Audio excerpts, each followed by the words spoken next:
Golden lines for you देखने और सुनने वालों को अस्सलाम वालेकुम। तो आज मैं आपके लिए एक और काफ़ी हेल्पफुल वीडियो लेकर आ गया हूँ। आज की इस वीडियो में मैं आप सबके साथ लोगों के साथ बात करने के फ़न के बारे में बात करूँगा कि हमें लोगों के साथ कैसे बात करनी चाहिए। इसलिए इस वीडियो को स्किप मत कीजिएगा और लास्ट तक ज़रूर देखिएगा। दोस्तों, अगर आप अपनी ज़िंदगी में आगे बढ़ने के साथ-साथ अपनी ज़िंदगी में कामयाब और एक इज़्ज़तदार शख्स बनना चाहते हैं, तो आपको लोगों के साथ बात करने का फ़न ज़रूर आना चाहिए। दोस्तों, हमारे यहाँ बहुत से लोग पढ़े-लिखे तो होते हैं, लेकिन फिर भी उनको लोगों के साथ बात करने का फ़न नहीं आता। लेकिन इसके बरअक्स अगर हम बाहर मुल्कों के लोगों की बात करें, तो वहाँ लोगों को तालीम के साथ-साथ छोटे-छोटे कामों के लिए ट्रेनिंग भी दी जाती है, जैसे कि टाइम मैनेजमेंट, लोगों से बात करने का फ़न और कई ऐसे स्किल्स इनको सिखाए जाते हैं जो उनको ज़िंदगी में आगे बढ़ने में काफ़ी मदद देते हैं।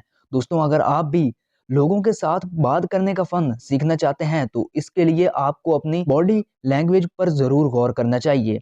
दोस्तों, अगर शख्स आपका कोई काम करता है और आप उसको बदले में सिर्फ़ शुक्रिया बोल देते हैं, तो ये काफ़ी हद तक गलत होगा और सामने वाले को भी कुछ अच्छा नहीं लगेगा। लेकिन अगर आप शुक्रिया की जगह ये बोलते हैं कि प्यारे भाई आपका बेहद शुक्रिया, तो आपके ऐसा बोलने से सामने वाला भी आपको एहतराम की निगाह से देखेगा। लेकिन मुझे अफसोस के साथ ये कहना पड़ रहा है कि हमारे यहाँ शुक्रिया बोलने का रिवाज ही नहीं है।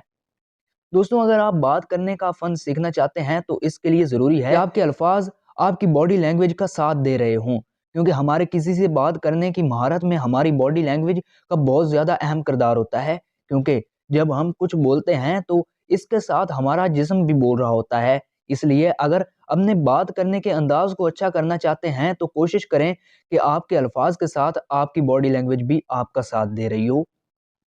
इसके अलावा दोस्तों, अगर आप अपने बात करने के फ़न को बेहतर बनाना चाहते हैं, तो इसका सबसे आसान तरीका आपको बताता हूँ। आप हर रोज़ कुछ देर के लिए शीशे के सामने खड़े होकर खुद से बात किया करें। इससे आपके अंदर खुद एतमादी भी पैदा होगी और इसके साथ-साथ आप अपनी बॉडी लैंग्वेज की हरकत को भी देख सकेंगे।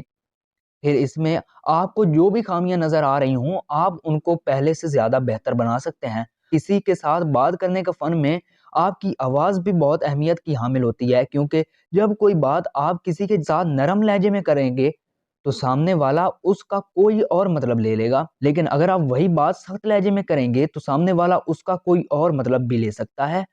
इसलिए अगर आप अपने बात करने के फन को अच्छा करना चाहते हैं, तो सामने वाले से बात करना वक्त पे लहजा हमेशा नरम रखें। तो दोस्तों, अगर आप अपने बात करने के फन को बेहतर बनाना चाहते हैं, तो मेरी टिप्स पर ज़रूर गौर कीजिएगा और ये वीडियो आपको कैसी लगी कमेंट करके मुझे ज़रूर बताना। अब मैं मिलूंगा आपसे ऐसी इंटरेस्टिंग वीडियो में, तब तक दीजिए मुझे इजाज़त। अल्लाह हाफिज़।